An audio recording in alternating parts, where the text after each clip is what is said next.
Deus, como os meus tesouros também são meus bens. Eu não falo que acho que dízimo é oferta apenas, tá? Eu falo que acho que você ir no mercado comprar alguma coisa. Eu falo de você ir na loja comprar uma roupa para você, ou comprar lá um sapato. Então tudo isso tem que ser pensado, porque tudo que você tem é de Deus.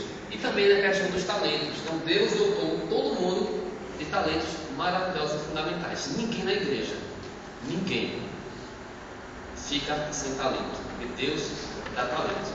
Eu quero falar para vocês hoje sobre uma pessoa também que precisou muito da compaixão de Deus, da ajuda dele. Pode colocar na tela o tema da mensagem dessa noite, falando sobre esse rapaz aí, ó. Quem era o gigante? Quero falar sobre Davi. Quem era o gigante? Uma história que a gente conhece muito, mas eu quero falar nessa noite alguns detalhes que são muito importantes para você.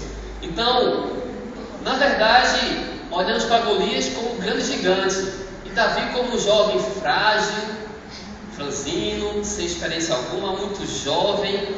Mas quem na verdade ali era o gigante? Eu vou só relembrar para você como foi a história. Saul foi o primeiro rei de Israel, um grande porte, alguém musculoso, boa aparência, bonito, e o povo escolheu Saul. Não era plano de Deus colocar um rei, um homem para liderar, mas Deus deveria ser o rei para sempre. Só que o povo insistiu e Deus acabou colocando lá Saul também, junto com o povo, tá? Só que Saul começou a se desviar de algumas coisas, da vontade de Deus. E quando a gente se desvia da vontade de Deus, é muito perigoso para a gente. Interessante que Deus fala com Samuel, aquele grande profeta, e fala assim: olha, Saul não será mais rei. Vá até a casa de Jessé. E lá, Jessé tem muitos filhos. E dentre os filhos de Jessé, eu vou escolher um rei. Então, Deus não fala para Samuel o nome do rei, né? Manda ele ir, vai, e lá eu vou falar para você quem é.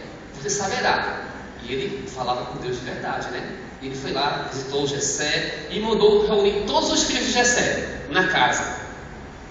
Interessante, quando ele olhou para os filhos de Jessé, Samuel ficou muito surpreso, porque era cada homem simpático, bonito não, simpático.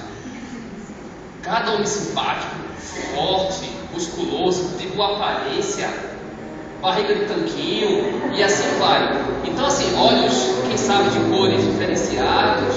Então eram homens de boa aparência, tá? E eu quero falar para vocês assim, alguns deles. Pode passar, dá um clique aí, por favor. Olha só para o telão. Primeiro, ele chamou Eliabe. Quando ele olhou para Eliabe, ele pensou assim: meu Deus, tem que ser esse. Tem que ser Eliabe. Certamente pensou Samuel, esse é o rei. Olha só que rapaz charmoso, bonito. Olha o sorriso dele. Até parece um Tom Cruise. Então ele falou: Samuel, como homem, olhou a aparência e pensou logo: tem que ser esse. Mas Deus falou assim: Samuel, não, esse não é o rei que eu quero. Tudo bem, dá mais um clique aí. Só um clique, tá? Não dá dois não. Dá um clique, isso, deixa aí. Então ele olhou para Abinadab e falou assim: tem que ser Abinadab agora. Olha só quem era o Abinadab. Que é isso, irmão? Caramba aí, calma aí. Abinadab. Então quando ele olhou para Abinadab, não, se não é o outro, tem que ser esse. Se não é Eliabe, tem que ser Abinadab. Olha só a aparência dele, a elegância desse rapaz, o porte dele. Mas novamente Deus chega para Samuel e fala: Samuel, não se engane, meu filho. Não é esse que eu quero. Tudo bem, era um filho que tinha Jessé, tá? Mas cada um mais simpático que o outro. Mais uma vez ele foi para outro filho, olhou o outro filho. Passa aí agora. O Samar. Quando Samuel olha para Samar, ele pensa: não, com certeza vai ser esse. Olha só. Olha o olhar de Samar. Olha os músculos de Samar. Tem que ser Samar. Esse aí sim tem porte de rei.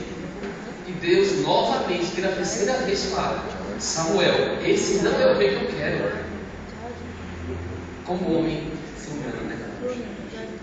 como a aparência engana o homem até hoje. E até depois de eu pregar esse sermão para vocês irão sair daqui e irão continuar se enganando com as aparências lá fora. Sabe? Mas passou cada filho e Deus falava, não é nenhum desses. Só que ele pergunta, mas você tem mais algum filho por aí? Pode passar, por favor. E era Davi. Oh, meu Deus, coitado. Aparentemente não tinha porte de rei, muito jovem. Quem sabe não tinha nenhum calo na mão, né? Não sabia lutar, mas ele aprendeu algumas coisas lá cuidando de ovelhas. Matou até um leão. O urso também. O quê? O urso também. Também o urso. Olha só.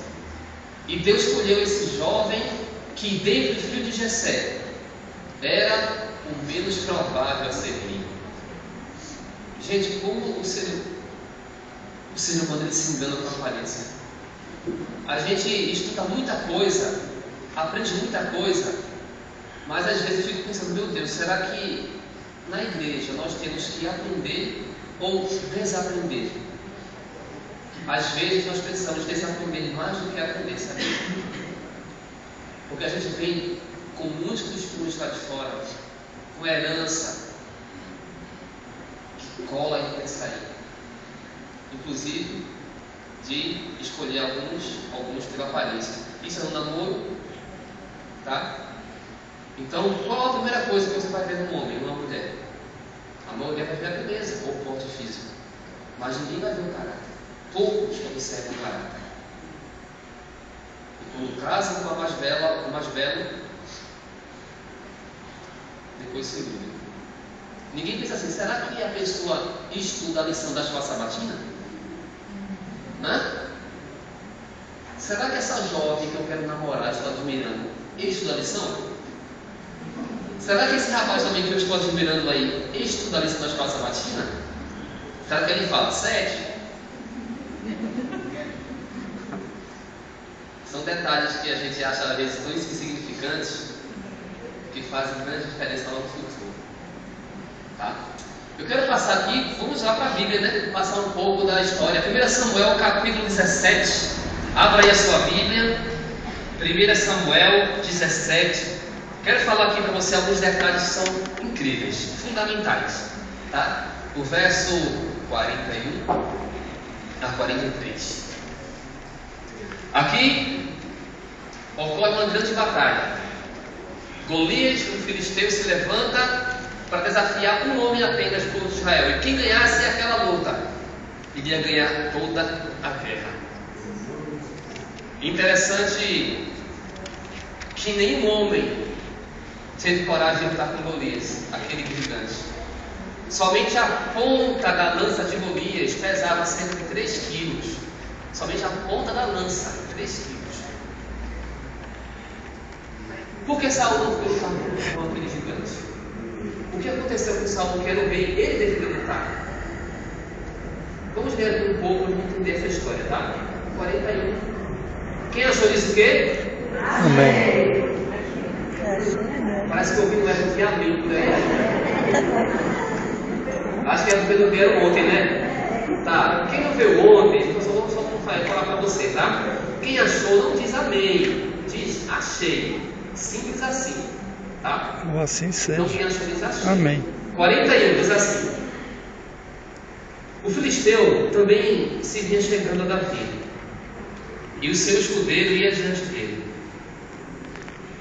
Olhando o filisteu e vendo Davi, o desprezou, porquanto era moço, ruivo e de boa aparência.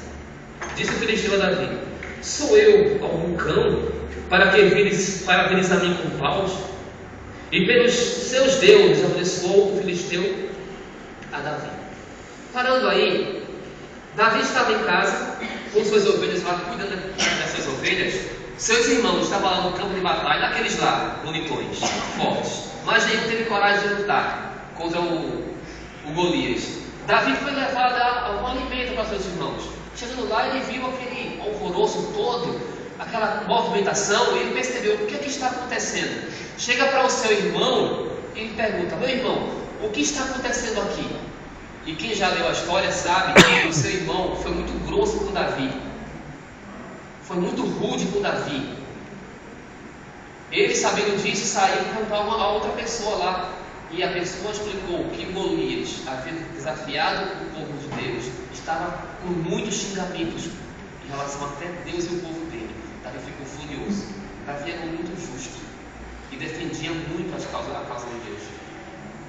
E Davi agora quis lutar, se ofereceu para lutar. Lá Saul quis dar sua armadura, e ele nem sequer podia andar porque a armadura era tão pesada. Irmãos, não é preciso a gente pegar a arma para lutar contra as forças do mal, porque apenas a fé, ela tem tanto poder contra o mal, que o diabo se prostra perante o poder da fé. Amém. Amém. Lá Isaías fala que nenhuma ferramenta que está sendo preparada contra você irá prosperar. Deus promete isso. Davi era tão confiante em Deus e não nele, que ele foi sem nada, apenas com sua funda, um instrumento que lançava pedras e a fé em Deus. Interessante, quem devia lutar nessa batalha era Saul, mas porque Saul não foi. Quando estamos trilhando caminhos que não são tão bons, ficamos com medo. Alguns até que eu quero nem orar, achando que Deus não vai ouvir. Alguns ficam com medo do que possa acontecer com você. Quando se está longe de Deus, a proteção dele também fica muito vulnerável na sua vida e na minha vida. E Saul sabia disso. Saul sabia, se ele lutasse contra o gigante Golias, ele iria morrer, mesmo sendo o rei, porque a proteção divina havia saído com Saul. E ele, com medo, se desviou. Mordomia, ela tem um símbolo de uma cruz. E quem já percebeu, a cruz é dividida em dois tipos, né? Uma de espinho de um lado e outra de ouro, de glória. Isso significa: a de espinho agora é fidelidade, e a de ouro significa depois eternidade. Agora a fidelidade, e depois eternidade. Nunca esqueça disso. Por enquanto a gente às vezes usa de espinho aqui na terra, como Cristo usou, mas a promessa dele é de dar uma coroa de ouro para mim, para você. Amém. Davi sabia muito disso. Davi sabia que as provações Salmos eram espinhosas. 21:3, se eu não me engano. Pode passar o slide aí. Algo interessante nessa história, quero falar para você. Não sei se você já ouviu alguém pregar sobre isso. Veja lá no verso 40 o que fala. Tomou o seu cajado na mão e estendeu e escolheu para si 5 pedras lindas do ribeiro, e as pôs no alforje de pastor que trazia, a saber, o seu campo. E lançando mão da sua funda, foi-se chegando ao filisteu. Davi pegou quantas pedras no rio? 5. Não esqueça disso, tá? Alguns eu já vi alguns pregarem sobre isso e falarem assim: os significados das 5 pedras de Davi lá no rio. Porque eram quantos gigantes? Um só. Mas por que ele pegou 5 pedras? Será que ele pensou assim? Não, se eu errar uma pedra, eu tenho umas 4. Será que foi isso que ele pensou? Será que a fé dele era tão pequena a esse ponto? Não. Alguns já pregaram assim, bem, alguns já colocaram os significados das pedras e falaram assim: a primeira pedra é a pedra da coragem. Olha que coisa linda. A segunda pedra é a pedra da obediência. Nossa, esse é crente. A terceira pedra é a pedra da promessa. Uns 4 irmãos aqui. Isso é de fé, né? Uma para cada um. A quarta pedra é a pedra da unção. Esse é consagrado. E a quinta pedra é a da fé. Que coisa linda e maravilhosa, né? Essa mensagem. Eu já ouvi alguns pregarem sobre isso. Dessa maneira, dar significado a cada pedrinha lá do ribeiro. Mas por que Davi pegou 5 pedras e não 1? Que dá. Lá Quieto. Pode passar outro slide. Em 2 Samuel, quero que você abra sua Bíblia. A Bíblia é maravilhosa. 2 Samuel, capítulo 21, tá? Eu não vou ler, vou só comentar.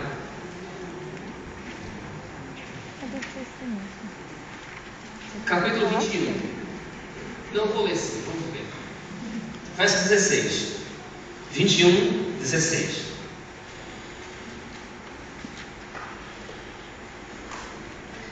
Diz assim: Isde Benob descendia dos gigantes, o peso de bronze de sua lança era de 300 ciclos, e estava cingido de sua armadura nova. Este intentou matar Davi. Interessante que quando você vai ler todo esse texto aí, até o 22, vai perceber que Davi também lutou com outros gigantes após derrotar Golias. Havia um gigante lá, dentre os 4 que fala nesse texto, que o nome dele também era Golias, mas não era o Golias lá de Davi, tá? É outro Golias. Mas também havia um gigante que tinha 24 dedos, 6 dedos em cada mão e 6 em cada pé. Ele tinha 24 dedos, esse gigante. 4 gigantes que tinham aqui. E aqui fala o nome de cada um deles. Mas Golias. Havia na terra 5 gigantes. 2 com o nome de Golias e aqueles 3 lá com o nome estranho também. 5 gigantes. E Davi sabia disso. Davi sabia que existiam 5 gigantes. Quem sabe poderiam aparecer ali. E Davi foi ao rio, ao ribeiro, e pegou 5 pedras, uma para Golias e as outras 4 para os 4 gigantes que existiam na terra ainda. Porque se mais 4 aparecessem ali, com Golias, 5, ele iria derrotar cada gigante. Eu vou dizer que é irmãos. Eu digo a vocês, igreja, que fé tremenda que tinha Davi. Que fé. E alguns podem ler e pensar: Davi pegou 5 porque se errasse, ou colocar aquele significado em cada pedrinha. Não, cada pedra era para um gigante. Davi sabia que uma pedra era suficiente para derrotar cada gigante ali. E eu fico pensando: como é que está a nossa fé hoje? Será que nós tivemos uma fé tamanha e suficiente para lutar apenas com uma pedrinha? Com uma arma dessa? Com arma de brinquedo? Davi também sabia que o poder dele não vinha dele mesmo, era de Deus. Quando o ser humano coloca o poder e todos os créditos para Deus, ele fica invencível. Nada pode derrubá-lo. E ele tem tanto poder que, se possível, assim como Pedro, a sua sombra, ao passar em um doente, pode até curá-lo.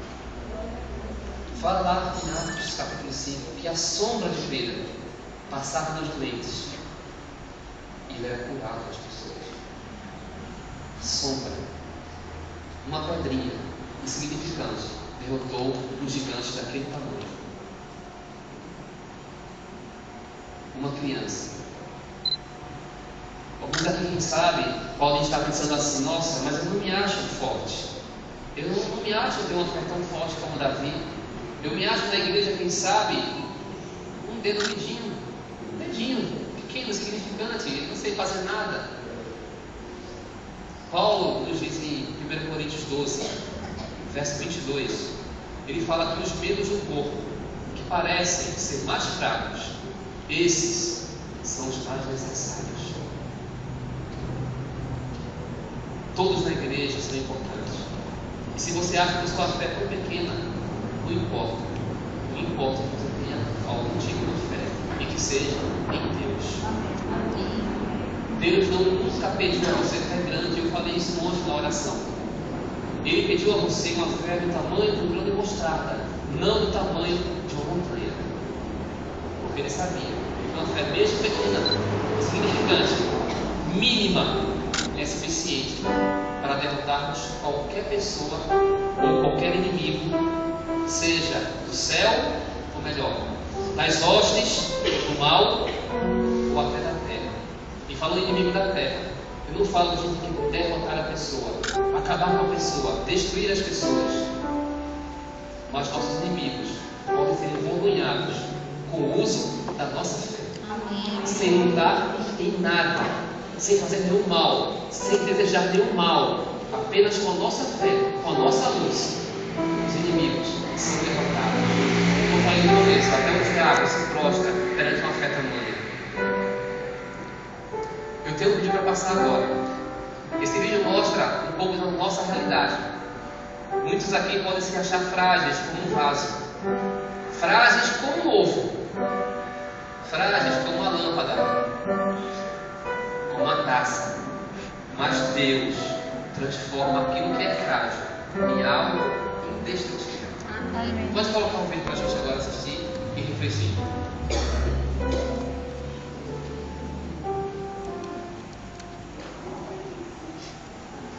Certa vez alguém perguntou em tom de deboche: por que alguém confiaria sua própria vida ao Senhor Jesus Cristo? O que ele poderia fazer diante do inevitável, do impossível?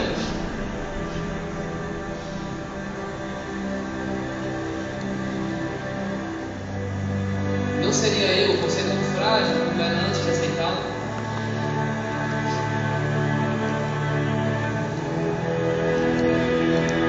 Então apareceu a resposta. Não me importa o que aconteça, não me importa o que meus olhos veem, eu tão somente creio.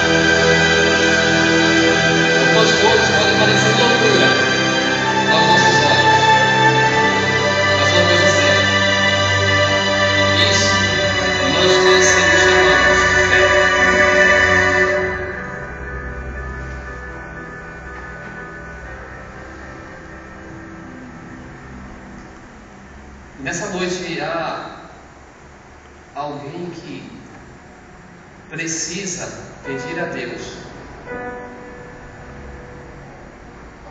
mais fé. Alguém quer se colocar nas mãos de Deus e deixar que Ele guie sua vida, sem saber por onde, mas que Ele guie sua vida.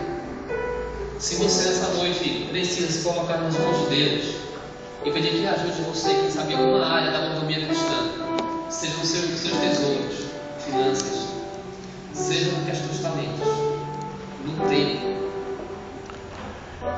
e na dependência do povo. Eu quero orar por você agora. Então, se tem alguém aqui na igreja que quer pedir fé ao Senhor em alguma área da vida, da mordomia cristã, fique em pé nesse momento, que a gente possa fazer uma oração. Alguns aqui, quem sabe, estão enfurados em alguma área dessas 4 áreas, nas finanças, um pouco desorganizado, quem sabe está procurando o seu dom, os seus talentos ainda, ou quem sabe está escondendo.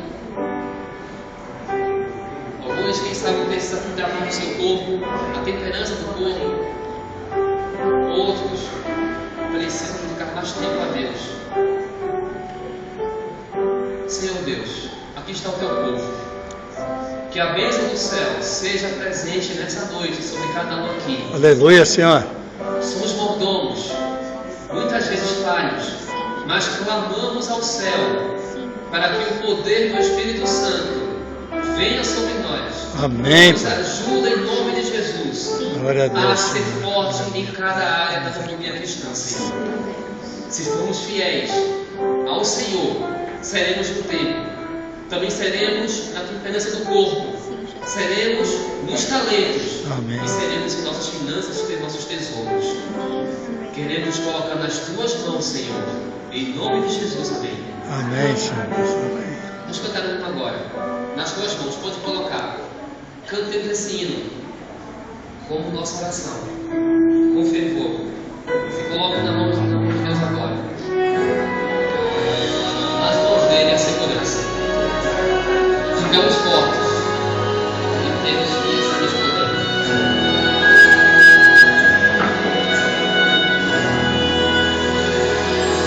Nas tuas mãos entrego minha vida. Nas tuas mãos eu posso confiar.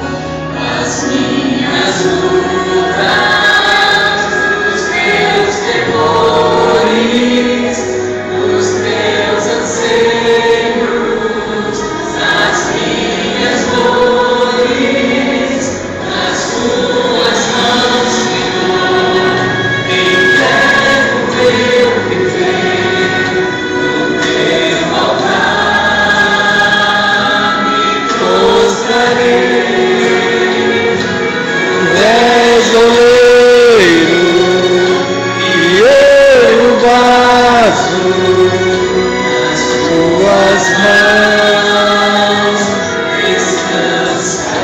descansarei. Esse é o Senhor, Ele tem poder. Nas tuas mãos entrego meus sonhos, só tu conheces o melhor pra mim. Os teus queridos, a minha casa, os meus amigos, entrego a ti. Nas tuas mãos, Senhor, entrego meu viver, no teu altar me prostrarei. és oleiro e eu o vaso, nas tuas mãos descansarei. Nas tuas mãos, Senhor, Entrego meu viver, no teu altar me prostrarei.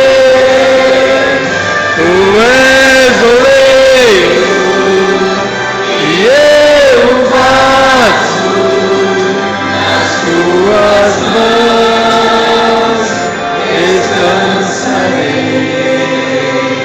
nas tuas mãos